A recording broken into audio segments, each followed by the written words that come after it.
안녕하세요. 할인이 오빠입니다. 신라 때의 고승들을 얘기하게 되면 우리는 가장 먼저 떠올리는 사람들이 바로 원효와 의상이지요.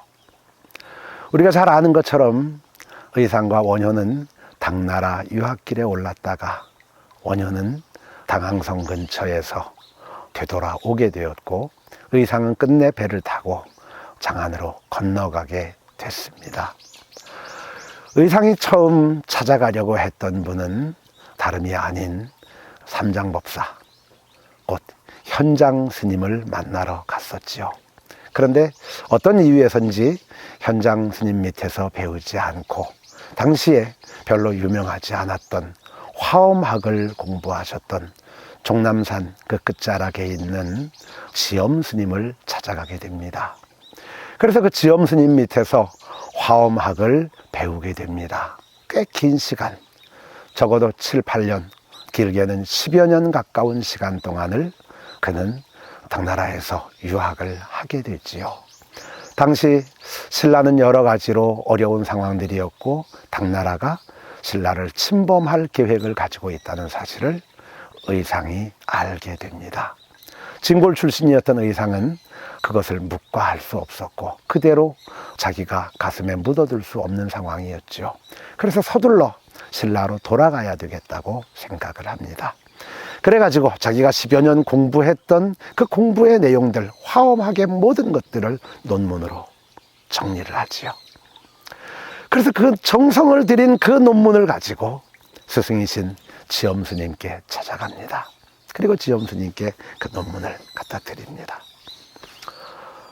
그랬더니 지엄 스님께서는 큰 논문을 받아가지고는 펼쳐보지도 않습니다. 그리고 따라오너라 하고는 문을 열고 나갑니다. 의상이 뒤따라갔는데 가보니 절집에 군부를 떼고 있는 아궁이로 갑니다. 그러더니 의상이 온 정성을 기울여 작성한 논문을 아궁이 속에 던져버립니다. 의상이 얼마나 놀랬겠습니까? 그래 놓고는 지엄 스님이 말합니다. 진실된 것은 불에 타지 않는다. 이 말 한마디 하고는 사라져 버리셨습니다. 선생님이 사라지자 의상은 급히 부지깽이를 들고 아궁이를 막 불을 털면서 그 책자를 끄집어내게 되지요. 그러니까 일부는 불타버렸고, 그래서 얼마 남지 않은 거죠. 글자들이. 글을 쓰시는 분들 혹은 프로젝트를 하거나 계획서를 만드는 작업들을 해본 사람들은 아실 겁니다. 그거 다 날아가고 나면 그거 다시 만드는 일이 얼마나 힘겹고 지루하고 고통스러운 일인지요. 의상 스님은 마음은 급해져서 빨리 신라로 돌아가야 되는데 이 논문을 다시 쓸 수는 없습니다. 그래가지고 아궁이에서 끄집어낸 그 책자, 불타다 남은 책자에서 남아있는 글씨들을 모으고 가장 빠른 시간 내에 쓸 수 있는 논문 210자의 법성계를 완성하게 되지요. 법성원융, 무의상, 제법부동, 본래적 이렇게 시작돼서 진행돼가는 210자의 화엄경 전체를 단 210자 안에 담았다라고 하는 동서양을 막론하고 가장 빛나는 저작 중에 하나다라고 하는 의상 스님의 화엄일승 법계도, 해인도가 이렇게 해서 만들어집니다. 그래서 할 수 없이 지엄 스님은 모든 논문에 대하여 인가를 해주고 그리고 귀국을 허락하게 됩니다. 의상은 그 길로 신라로 돌아왔고 당나라가 신라를 침범하려고 한다라고 하는 이 계획을 왕실에 알리게 되었지요. 우리에게는 굉장히 호국불교로서의 너무나 큰 일을 하신 분이 바로 의상이었다 이렇게 생각할 수 있습니다. 그런데 지엄 스님의 입장에서 생각해 보자라면 저는 조금 다르게 생각을 하게 됩니다. 나라를 구해야 되겠다라는 이 생각, 그 한 생각에 빠져서 자신의 깨달음을 글로 정리하는, 그래서 빨리 귀국해야 한다라고 하는 이 사실에 매여서 논문을 써가지고 가지고 온 의상의 모습을 보면서 시험은 마지막 시험을 했다라고 생각이 됩니다. 진실된 것은 불에 타지 않는다.